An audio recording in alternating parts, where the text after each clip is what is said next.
महेंद्र सिंह और आप देख रहे हैं कैप्टन हेडलाइंस।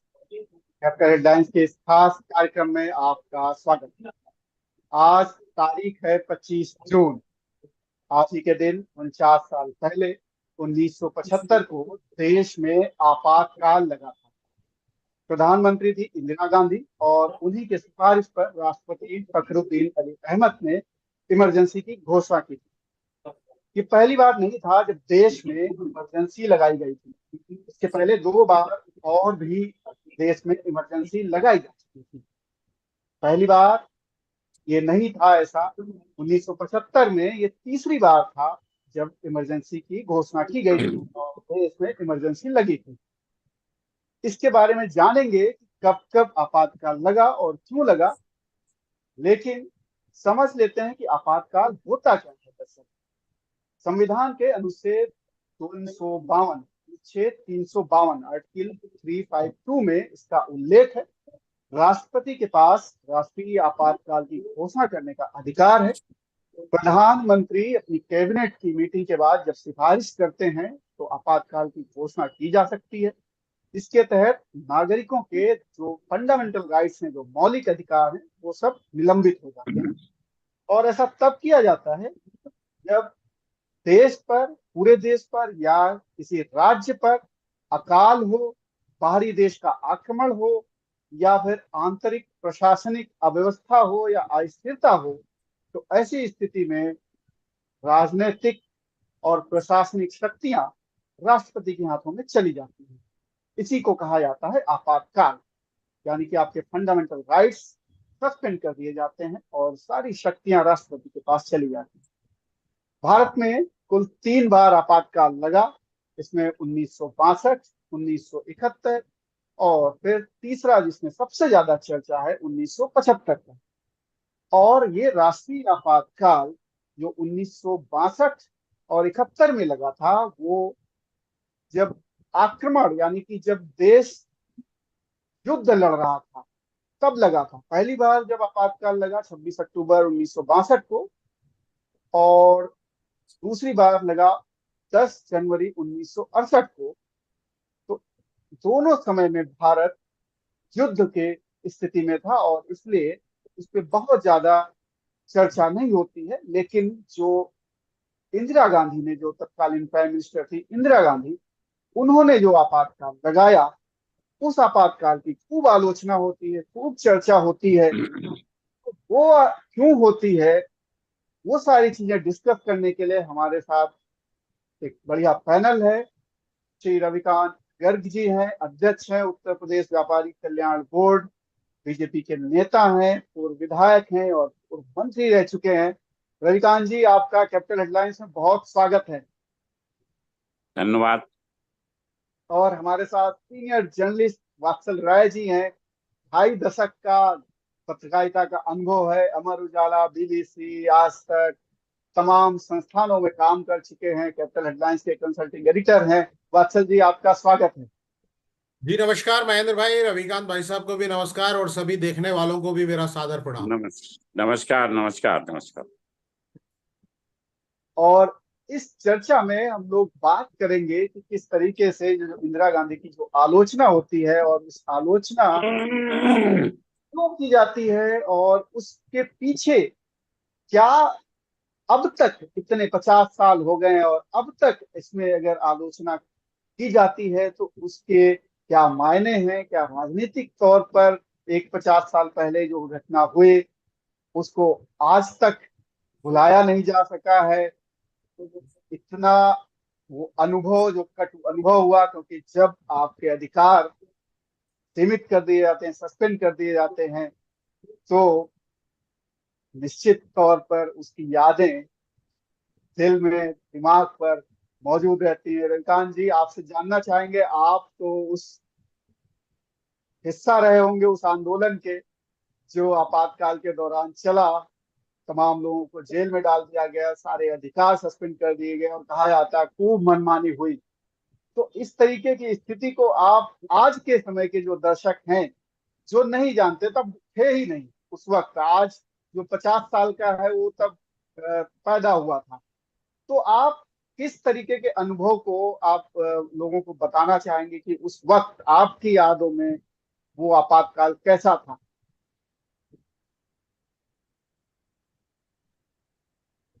नमस्कार महेंद्र जी, नमस्कार। पात्सल जी, अन्य जुड़े हुए सभी लोगों को वंदे मातरम। आपातकाल के आज 50 वर्ष में वह काल प्रवेश कर रहा है। वह आपातकाल इस देश को लोकतंत्र को समाप्त करके अंधकार में झोंकने वाला ऐसा काला अध्याय था जिसने लोकतंत्र की बुनियाद को भी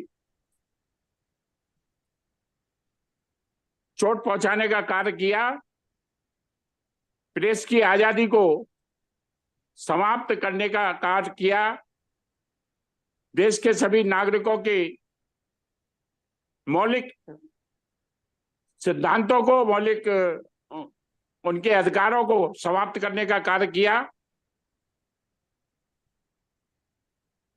प्रेस का गला घोटा गया, लोगों को जेलों के शिक्षकों के अंदर डाल दिया गया। एक रात में सभी प्रमुख विपक्षी नेताओं को और बल्कि उसके साथ कांग्रेस के अंदर इंदिरा जी के कदम का विरोध करने वाले नेताओं को भी जेल के शिक्षकों के अंदर डालने का काम तत्कालीन प्रधानमंत्री इंदिरा गांधी जी ने किया। और वह कार्य भी केवल मात्र अपनी सत्ता को बचाए रखने के लिए, अपनी कुर्सी को स्थायी बनाए रखने के लिए किया। यह सर्वाधिक दुर्भाग्यपूर्ण था, जो हमेशा काले अक्षरों में लिखा जाएगा। इसके विगत में जाएं, कोई कारण नहीं था। देश में किसी प्रकार की कोई ऐसी परिस्थितियां नहीं थी जिनके कारण आपातकाल लगाए जाने की आवश्यकता पड़े। आपने अभी सन 1962 और 1971 के आपातकाल की चर्चा की। उसको आपातकाल नहीं कहा जा सकता, वो युद्ध की समय की आवश्यकताएं थी। पर जिस प्रकार से इसके विगत में जाएं तो 12 जून 1975 को तत्कालीन प्रधानमंत्री इंदिरा गांधी जी का जो निर्वाचन था, रायबरेली से जो वो संसदीय सांसद निर्वाचित हुई थी, उस समय के समाजवादी नेता श्री राजनारायण जी ने उनके निर्वाचन को चुनौती दी थी। उस निर्वाचन को पद की गरिमा के विपरीत और पद की गरिमा का लाभ उठाकर बहुत सारे भ्रष्टाचार और अनेक कारण थे जिसके लिए उसको चुनौती दी गई थी। और 12 जून 1975 को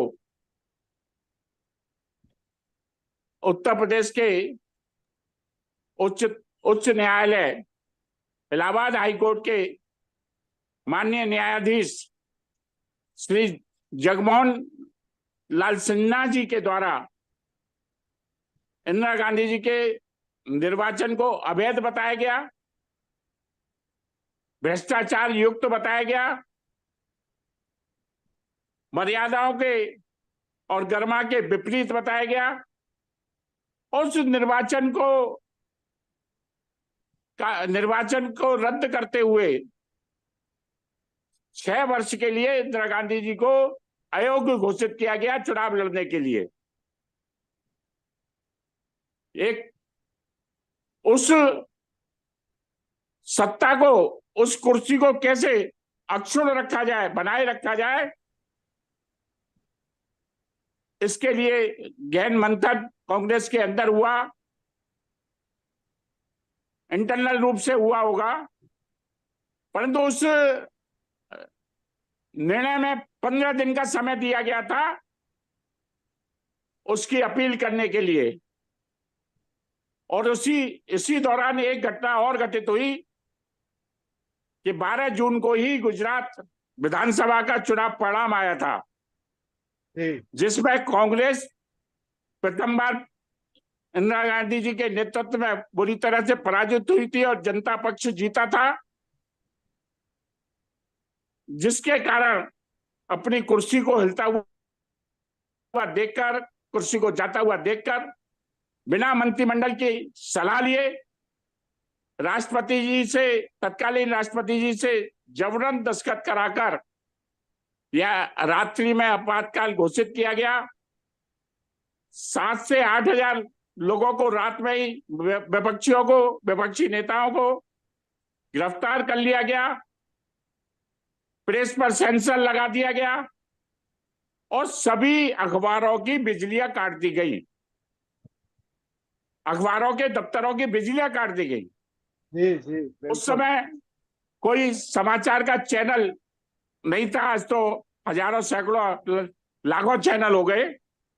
केवल दूरदर्शन था जो सरकारी भाषा बोलता था, और प्रेस सेंसरशिप के माध्यम से भी अखबारों को बाद में भी जो अनुमति मिली, तो पहले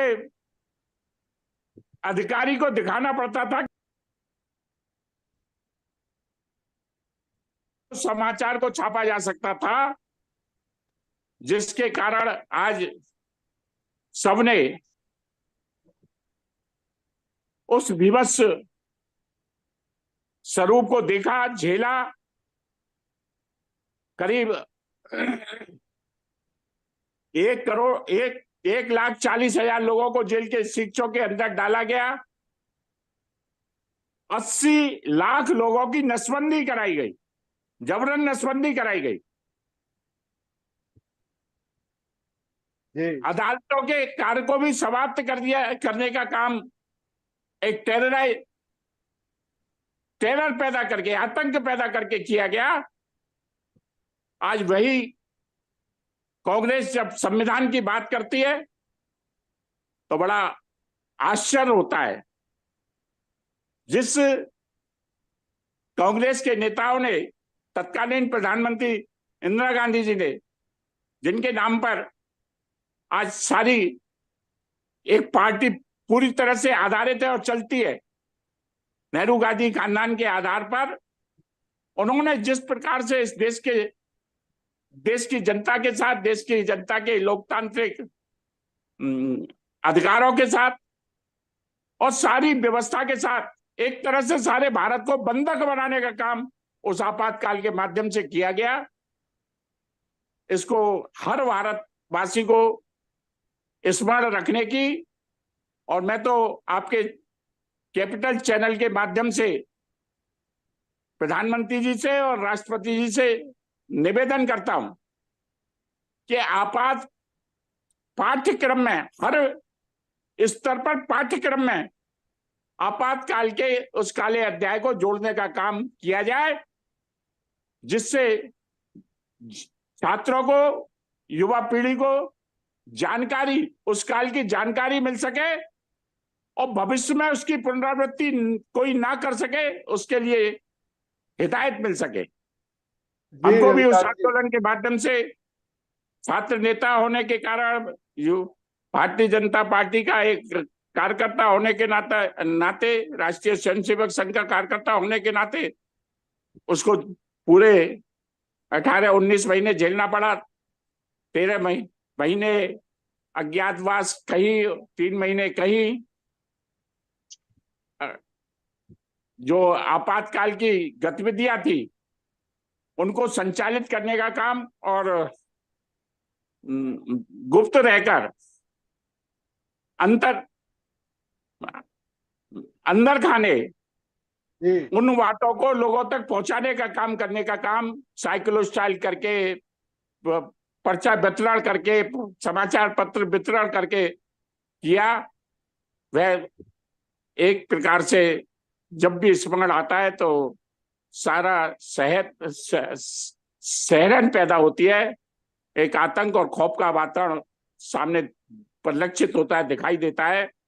और इन जिन लोगों ने ये किया उन लोगों के प्रति एक घृणा का भाव भी उत्पन्न होता है। जी रविकांत जी, आपसे और डिटेल में जानेंगे, आपके और अनुभव भी जानेंगे और आगे क्या कर सकते हैं ऐसा ना हो कभी हो।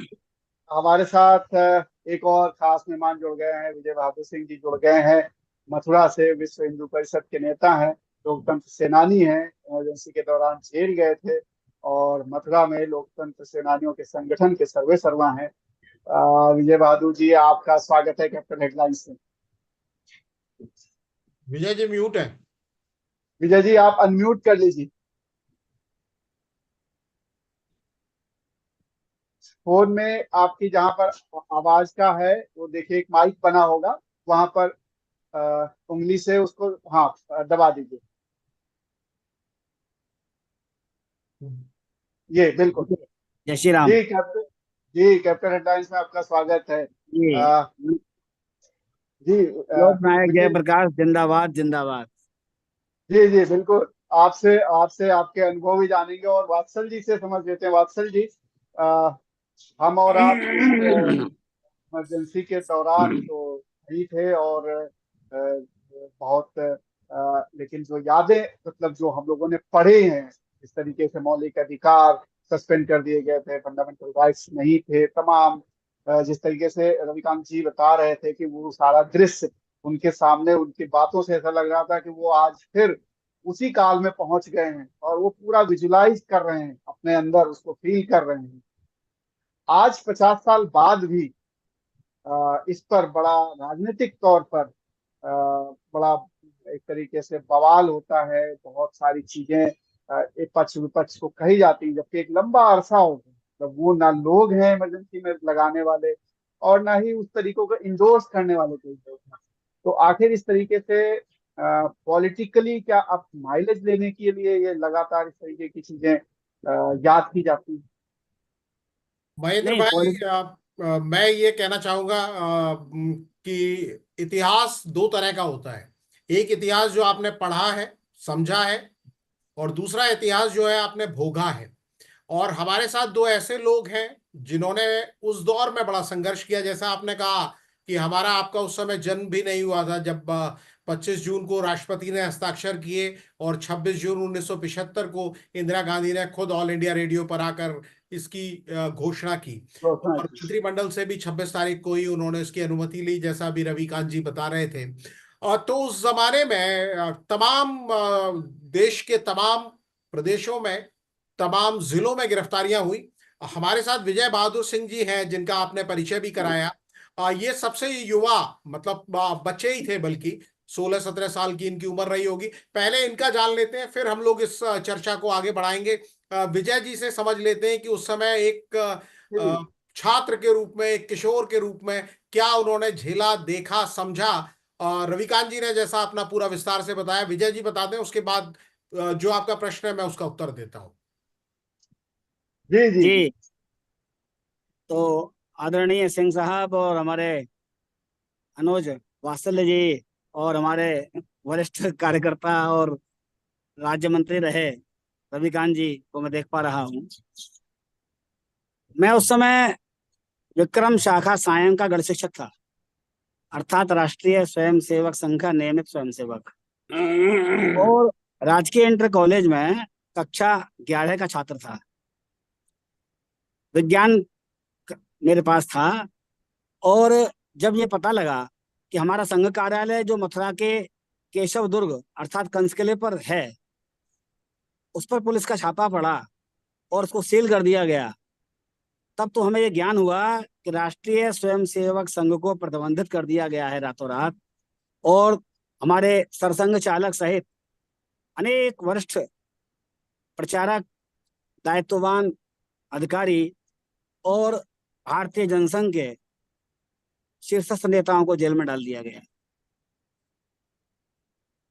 उस समय संघ के स्वयंसेवक से बात करने तक में, हमारा प्रणाम लेने तक में सामान्य व्यक्ति भय खाने लगा था, जैसे हम कोई अस्पृश्य हों, हम कोई अछूत हों। यह स्थिति थी। विद्यालय में भी करीब करीब यही स्थिति थी। क्योंकि सेंसरशिप लागू होने के कारण संघ के निर्देश पर आम जनमानस को वास्तविक समाचार देने के लिए, क्योंकि प्रत्येक खबर तब छपती थी या आकाशवाणी पर अर्थात अथवा दूरदर्शन पर जाती थी जब तक कि उसे सरकारी नुमाइंदे पढ़ न लें, देख न लें, संपादित न कर दें। तो आम जनता को इस नादिरशाही, इस तानाशाही के कुकृत्यों की जानकारी देने के लिए और कितने कार्यकर्ताओं के साथ क्या हो रहा है, उनकी स्थिति क्या है, क्या उत्पीड़न हो रहा है, जानकारी देने के लिए संघ के निर्देशन में कई पत्र घरों में साइक्लोस्टाइल कर और बाद में मुद्रण की व्यवस्था हो पाई, उनका वितरण करना। उस वितरण करने में ऐसा लगता था जैसे हम कोई तस्करी का कार्य कर रहे हों, जैसे हम बड़ा अपराध कर रहे हों। यह वातावरण था। हमारे छात्र साथी भी हमसे दूरी बनाकर रखते थे।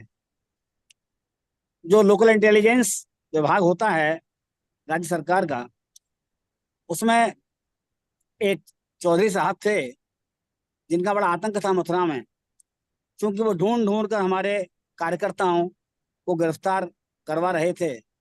और अनेक हमारे ऐसे साथी जो इस वातावरण को सामना करने में अपने आप को अक्षम पा रहे थे, राजकीय दबाव में, पुलिस के दबाव में, प्रशासन के दबाव में, वो हमारे वरिष्ठ कार्यकर्ताओं की सूचनाएं उन्हें उपलब्ध करा रहे थे। और इस कारण भी बहुत सी गिरफ्तारियां इस प्रकार से हुई। कहने का आशय यह है कि भारत माता की जय बोलना अपराध था, सरकार के विरोध में एक शब्द कहना अपराध था। और उसके विरुद्ध जब संघ ने कमान संभाली इस तानाशाही के विरोध में, इस लोकतंत्र की रक्षा के लिए, इस देश को तानाशाही के जाल से और शासन पर एकाधिकार से मुक्ति दिलाने के लिए, तो जो जो निर्देश होते थे, जैसे होते थे, उनका पालन भूमिगत बैठकें का क्रम चलता रहा।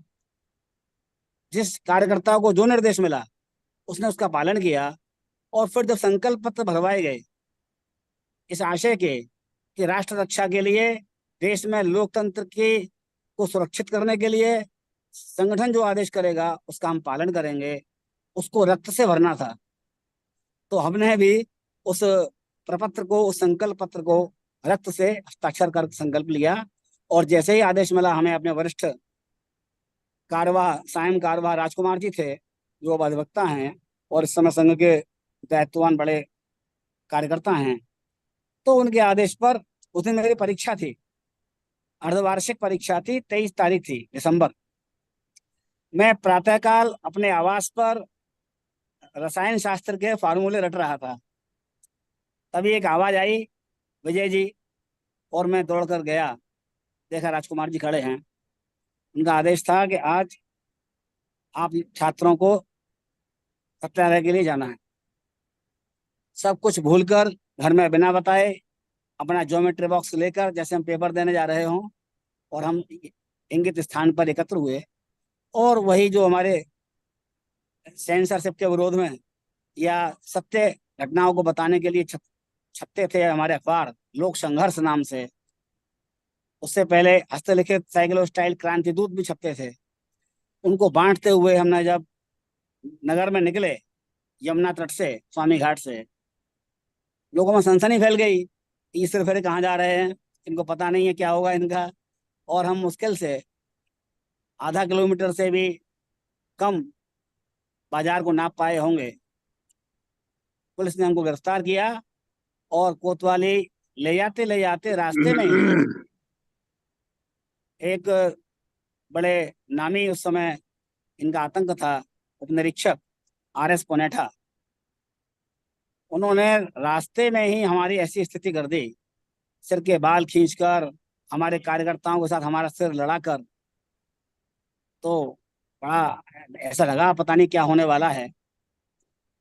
अंत में कोतवाली ले जाकर जब उन्होंने भूमिगत, जो हमारे जिला प्रचारक थे उस समय, माननीय दिनेश जी, जो इस समय विश्व हिंदू परिषद के संरक्षक हैं, और श्याम जी गुप्त, जो आज एकल विद्यालय योजना के प्रमुख हैं अंतर्राष्ट्रीय, वो हमारे विभाग प्रचारक हुआ करते थे, उनके बारे में, नगर प्रचारक पुनीत जी थे, उनके बारे में एक ही प्रश्न था, चंद्रभान जी कहाँ हैं, जो भूमिगत आंदोलन का मार्गदर्शन कर रहे थे। और उसके लिए चूंकि हम, जो ग्रुप था हमारा 5 कार्यकर्ताओं का, उसमें मैं सबसे छोटा था और शारीरिक स्थिति भी मेरी थोड़ी लेन एंड थिन थी, तो उन्होंने छांटा मुझको, शायद ये सब बता देगा, यह कहते हुए कि मुझे एक एक संघी का आधा किलो खून चाहिए। उस उपनिरीक्षक ने कोतवाली में दोनों कानों में बिजली के तार लगाकर अनेक झटके दिए, कई बार मूर्छा हो गई। उस मूर्छा में और पहली बार हुए उत्पीड़न में गलत सूचनाएं देनी पड़ी, पुलिस दौड़ी और कुछ मिला नहीं, तो और ज्यादा उत्तेजित होकर पुलिस ने हमारा उत्पीड़न किया, डंडे बरसाए। एक विशेष बात मैं कहना चाहूंगा, जब उपनिरीक्षक सफल नहीं हुआ सुराग पाने में हमारे अधिकारियों का कि उनकी स्थिति कहाँ पर भूमिगत है, तो उस समय मथुरा के क्षेत्राधिकारी नगर थे, उनका नाम भी यही था जो मेरा है, विजय बहादुर सिंह। वीर सिंह।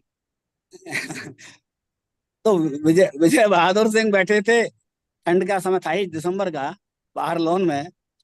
तो निरीक्षक ले गया मुझे कि ये बड़ा नालायक है, बड़ा हरामी है, ऐसा बोला, ये कुछ बता नहीं रहा है। क्षेत्राधिकारी नगर ने मुझसे पूछा क्या नाम है तेरा। अब चूंकि बहुत सारे झटके लग चुके थे, मार लग चुकी थी, तो बहुत स्थिति खराब थी मानसिक रूप से। हकलाते हकलाते मैंने बताया विजय बहादुर सिंह। तो चूंकि उस दरोगा ने मेरा परिचय दे दिया था, बहुत हरामी है, तो वो ये समझे कि मेरा नाम लेकर मुझे चढ़ा रहा है। क्योंकि विजय बहादुर सिंह नाम थोड़ा कम होता है लोगों का, सामान्य नाम नहीं है, सुरेश महेश पप्पू जैसा या राहुल जैसा। तो उसने एक थप्पड़ मेरे गाल पर जबरदस्त दिया, चक्कर आ गया मेरे सर में, मैं गिर पड़ा। अब मैंने मन में सोचा नाम बताने में क्यों मार रहा है, उसने डांट कर दोबारा पूछा। फिर मैंने हकलाते हकलाते डरते हुए फिर पूरा नाम लिया, जैसे ही उसने एक थप्पड़ और दिया मेरे गाल और गाली देके कहा सही नाम बता। तीसरी बार मैंने जैसे ही नाम बताया और मुझे लगा कि ये मारे गए, तो मैंने उनकी कुर्सी के आगे के दोनों पाए उठा दिए, सीओ साहब गिर पड़े। फिर जो हश्र होना था पुलिस की अभिरक्षा में कोतवाली के अंदर, भयंकर धुनाई, और फिर मुझे हवालात में भेजकर मेरे अन्य साथियों के साथ भी यही व्यवहार किया गया, जिनमें हमारे साथी राजेंद्र सिंह, ब्रजेंद्र चतुर्वेदी और एक कालीचरण कौशिक जी गोवर्धन से, और एक ठाकुर लाल जी जो दिवंगत हो चुके हैं, टाटा तहसील के रहने वाले थे। तो ये सब माहौल था कि आप राष्ट्र का कार्य नहीं कर सकते, भारत माता की जय नहीं बोल सकते, सरकार के गलत कामों का विरोध नहीं कर सकते, यह वातावरण था। और उस वातावरण में हमको जेल भेज दिया गया। हवालात में न चाय न भोजन का प्रश्न ही नहीं था। और फिर 7 माह हमारे गुजरे मथुरा के कारागार में। वहाँ क्रांतिकारी साहित्य पढ़ने को मिला, तो हमको ऐसा लगने लगा कि हमको भी उन्हीं का अनुकरण करना चाहिए, वीर सावरकर का और सरदार भगत सिंह का। तो वही भावना लेकर जब हम बाहर आए, 7 माह बाद हमारी जमानत संगठन के द्वारा कराई गई, और फिर हमने संकल्प लिया अपना पूर्ण काल देने का संगठन को, और माठ तहसील का विस्तारक रहते हुए भूमिगत रहकर कार्य किया। वातावरण गांवों में बड़े भय का, बड़े शंका का, हमारे कार्यकर्ता भी डरते थे कि कहीं किसी को पता ना लग जाए कि विजय जी हमारे घर आए हैं। भोजन कराने में डरते थे, 2-2 3-3 दिन। आप आश्चर्य करेंगे कि हम कुछ संकोचवश और कुछ उनकी परिस्थिति के कारण कई बार हमको भूखा रहना पड़ा। और ऐसी स्थिति में हमारे संगठन के कार्यकर्ता लगे रहे, जिसका परिणाम 19 माह बाद सरकार को विवश होकर, और उसमें बहुत बड़ी जो भूमिका रही वह रही इनकी गुप्तचर एजेंसियों की, जिन्होंने सूचना दी, चाहे वो इंटेलिजेंस हो लोकल या आईबी हो। इंदिरा जी को ऑल थिंग इज ओके का जब पता लगा और उन्होंने भ्रम में आकर चुनाव की घोषणा की, और उस तानाशाह की तानाशाही से इस देश को मुक्ति मिली, कांग्रेस का सूर बड़ा साफ उत्तर पूर्व भारत में हुआ।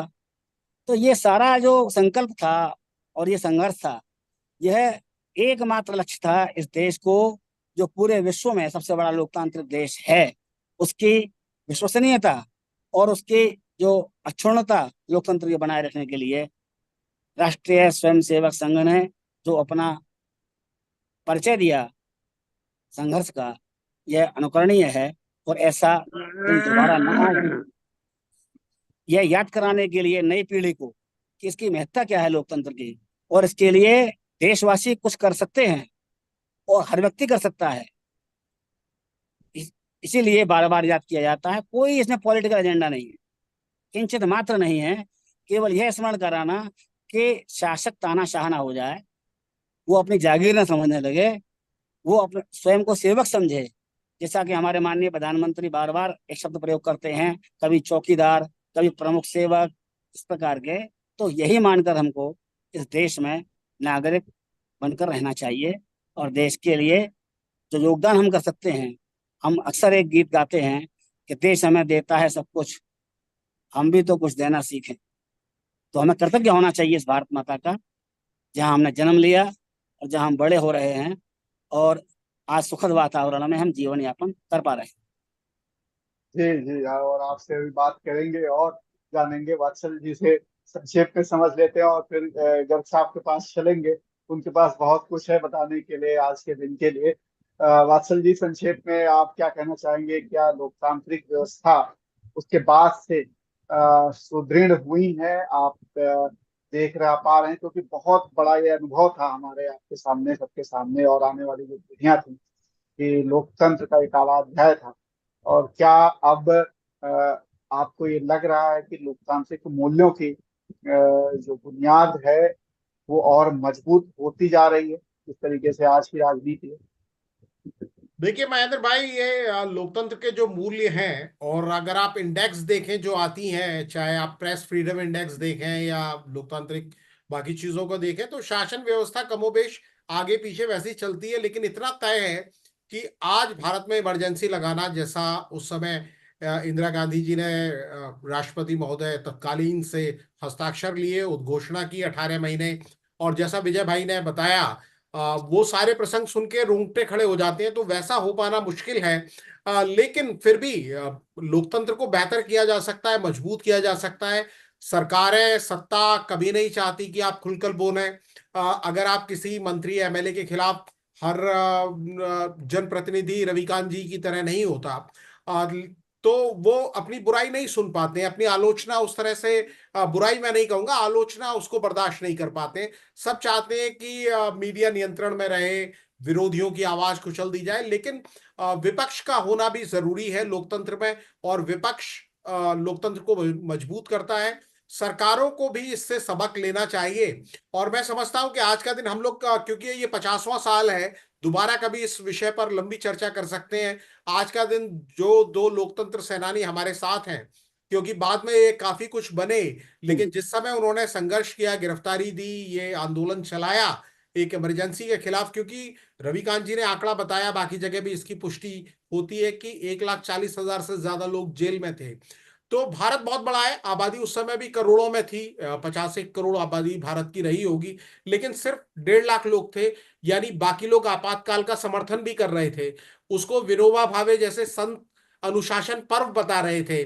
और जैसा विजय जी ने अभी बताया कि इंटेलिजेंस के लोग प्राइम मिनिस्टर को भी ये फीडबैक दे रहे थे कि लोग बड़े खुश हैं, ट्रेन टाइम पे चल रही है, दफ्तर बिल्कुल लोग आ जाते हैं टाइम पर। तो उसकी गलतफहमी भी लोगों ने निकाली, और इसीलिए इंदिरा जी ने चुनाव की घोषणा की। और इसी आपातकाल के दौरान बहुत बड़े एक आंदोलनकारी, मैं उनको जानता हूं निजी तौर पर, उनका ये भी दावा है कि जब आपातकाल हटने लगा और नवंबर में एक इस तरह के आसार बने कि अब जल्दी ही चुनाव की घोषणा हो सकती है, तो वो जनवरी में कई नेताओं से दिल्ली में मिले, जिनमें अटल जी भी थे, मोरारजी देसाई भी थे, चरण सिंह थे, और राजनारायण के पास उन्होंने किसी को भेजा। और इनमें से किसी नेता को उस समय ये कॉन्फिडेंस नहीं था कि हम जीत जाएंगे, बल्कि राजनारायण जी का प्रसंग वो याद करते हैं कि राजनारायण जी को जब कहा गया कि आप रायबरेली से चुनाव लड़ें, क्योंकि रायबरेली की ही वो सीट थी, जैसा भी रविकांत जी ने याद किया, जी कि जिसकी वजह से ये पूरा आपातकाल की स्थिति बनी थी, जहां अनफेयर मीन्स के आरोप लगे थे इंदिरा जी पर। तो राजनारायण जी ने कहा कि भाई पादरी बड़ा नेता है, वो पादरी जॉर्ज फर्नांडिस को कहते थे कि उसको वहां से जी चुनाव लड़ाओ, या एक दो नेताओं के नाम और उन्होंने लिए कि उनको लड़ाओ। लेकिन ये चुनाव भी जनता ने लड़ा, क्योंकि भले ही जेल में 1.5 लाख लोग ही गए होंगे, लेकिन अंदर से सब महसूस कर रहे थे कि आपातकाल ठीक नहीं है। तो भारत की प्रकृति लोकतांत्रिक प्रकृति है, और निश्चित तौर पर वहां जो झेला उस समय लोगों ने, वो आज तक बयां कर रहे हैं। उनमें से कुछ लोग अब इस दुनिया में नहीं हैं, जैसा आपने भी कहा कि आपातकाल लगाने वाले और हस्ताक्षर करने वाले भी नहीं है, लेकिन जो लोग हैं निश्चित तौर पर उनकी बातें सुनी जानी चाहिए, जिससे यकीनन लोकतंत्र में आस्था मजबूत होगी। और जब कभी ऐसी भविष्य में कोई कोशिश होती है पुरजोर, स्पष्ट रूप से तो होती रहती है और लोग आरोप भी लगाते रहते हैं, तो लोग अपने अधिकारों के लिए ज्यादा सचेत रहें। महेंद्र जी। जी। और बहुत बढ़िया बात बताई आपने, और रविकांत जी से समझ लेते हैं। रविकांत जी, ये जो काला अध्याय था निश्चित तौर पर, और आप लोगों ने उसको बखूबी उसका विरोध किया मैं तो चुनाव समझना में। चाहूंगा महेंद्र भाई कि इनके भी अनुभव, जैसे विजय भाई के जो हाँ अनुभव जी। थे, फर्स्ट हैंड अनुभव, अगर आप इनसे पूछें तो मेरे ख्याल से लोग भी जानना वही चाहेंगे। जी। वही वही मैं पूछना चाह रहा हूँ कि चूंकि विरोध किया और तमाम तरीके से प्रताड़ित किया गया, लाखों लोग जेल में गए। रविकांत जी, आप लोगों ने किस तरीके से अपना बचाव किया? जिस तरीके से आप कह रहे थे गुप्त तरीके से आप लोग काम कर रहे थे, वो अंजाम दे रहे थे, लोगों को जागरूक कर रहे थे, कोई अनुभव अगर आप बताना चाहें तो आप दर्शकों के साथ शेयर कीजिए। महेंद्र जी और बादशाह जी, माननीय विजय जी ने जो कुछ भी कहा वो सब एक ही श्रृंखला का स्वरूप था। विजय जी की उम्र 16-17 वर्ष रही होगी जो उन्होंने बताया, और तो 2 वर्ष 3 वर्ष हमारी उम्र ज्यादा रही होगी।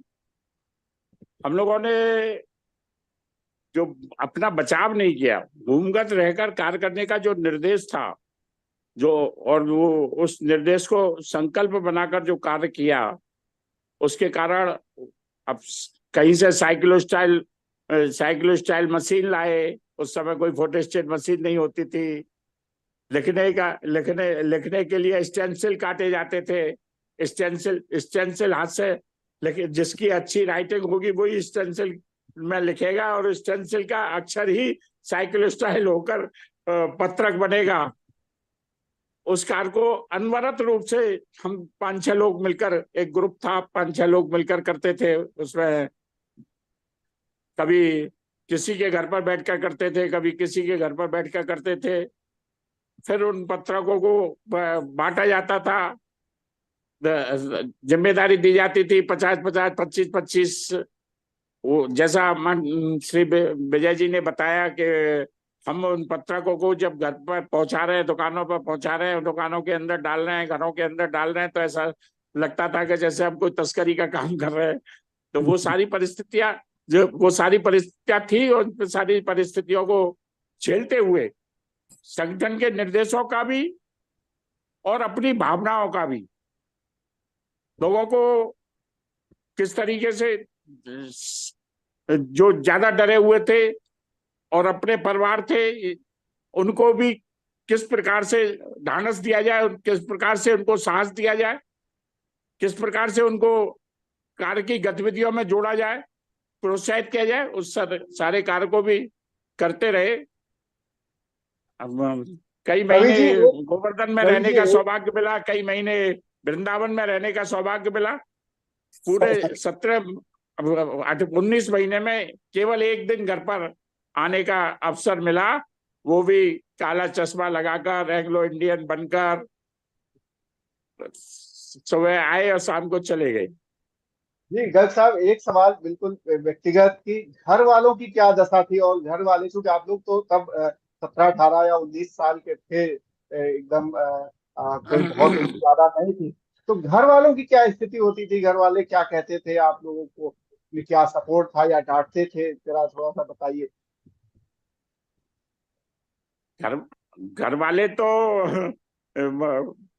उस समय की परिस्थितियों के अनुसार नालायकी बताएंगे, परंतु कुछ कर नहीं सकते। तो इसलिए जो है उसको देखने का ही कार्य करने का, और किस प्रकार से वो सहयोग कर सकते हैं, किस प्रकार से सहायता कर सकते हैं, उसी काम को करने का काम वो लोग करते थे। परंतु जो जवानी थी, जो समय था, हमें परिवार के लिए समय देना चाहिए। हमें से हमसे मतलब मेरा लाखों जी जी युवाओं से है और लाखों परिवारों से है।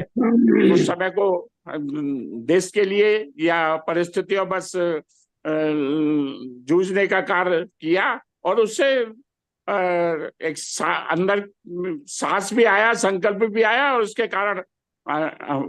कारण अनेक आंदोलनों के लिए मन मन भी तैयार हुआ। और उसके बाद बहुत सारे संघर्ष और आंदोलन करने का अवसर प्राप्त हुआ। जी जी। और जिस तरीके से विजय जी ने बताया कि वो उसके बाद उन्होंने पूरा जीवन संघ को समर्पित कर दिया, तो उसके बाद आपके जीवन में भी कुछ क्या परिवर्तन आया कि आप बिल्कुल ठान लिया कि अब समाज सेवा में ही जाना है? इस तरीके की भावना पहले थी या उसके उस आंदोलन के बाद आई?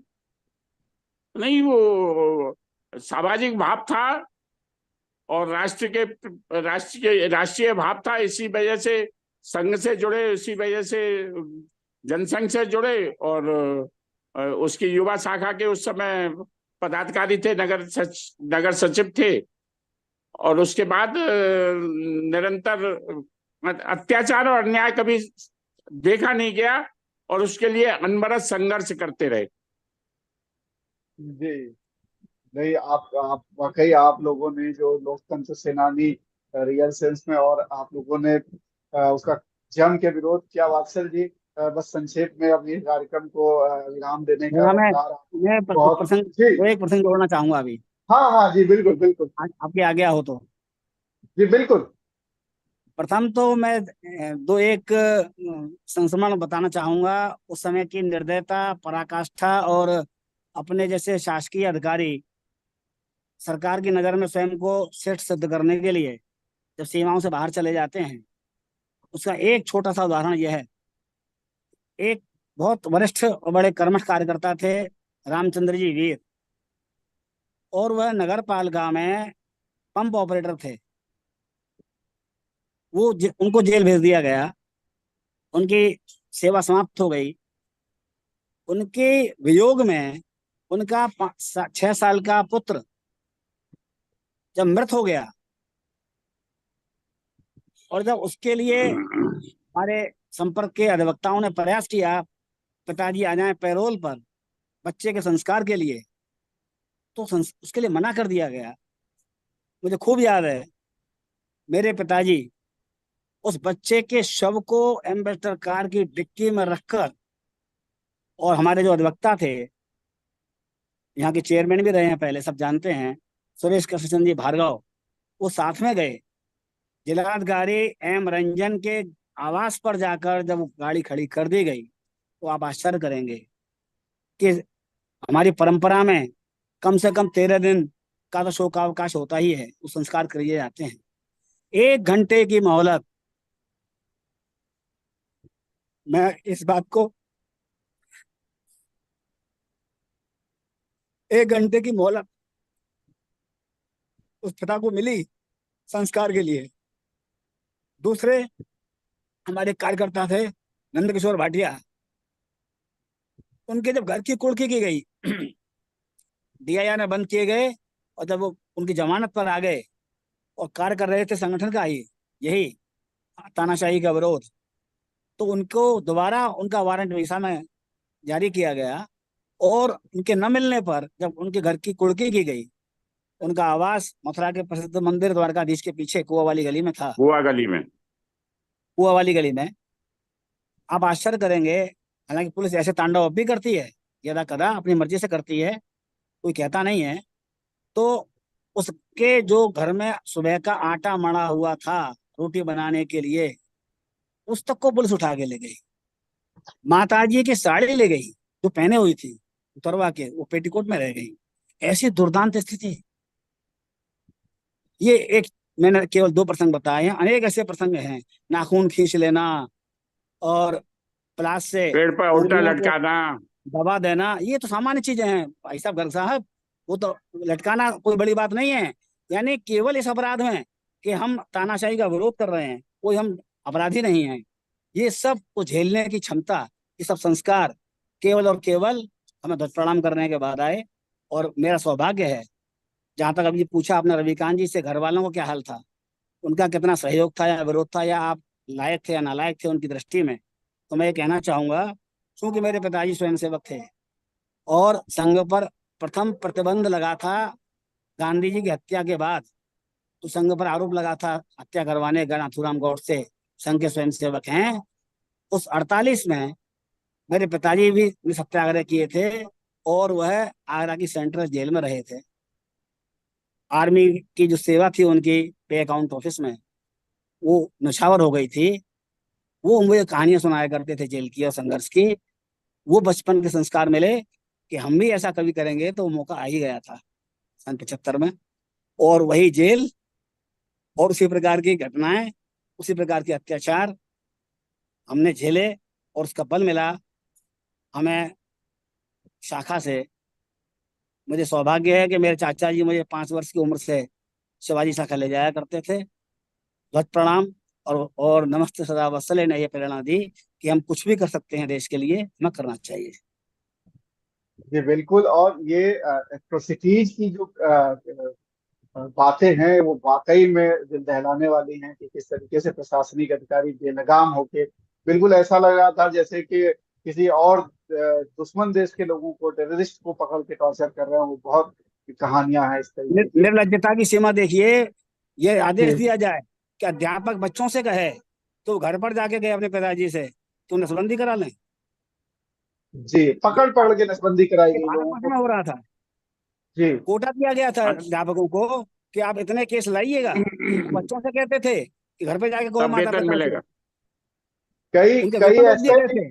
कई कई ऐसे इंसिडेंट भी हैं जो जिनकी शादियां नहीं हुई थी उनको नसबंदियां उनकी करा दी जी, गई। ये सब पुलिस आज बिल्कुल। भी करती है। झूठे आरोप बंद करना, 2 कारतूस और तमंचे दिखाना। मगर मेरा कहना, ये आदेश थे, निर्देश थे कि आप इतना कोटा लाइए। कहाँ से लाएंगे कोटा? जी, ये वाकई दिल दहलाने वाली उस दौर की। जी जी 80 लाख लोगों की नसबंदी की गई, जबरन नसबंदी। 80 लाख लोगों जबरदस्त। की जबरन नसबंदी की गई। जी आज बहुत। आज आज भाई साहब सिंह साहब, एक दिल्ली में जी कार्यक्रम था लोकतंत्र सेनानी संघ जी का, और उसमें नव निर्वाचित हमारी सांसद कंगना रनौत भी विशिष्ट अतिथि थी।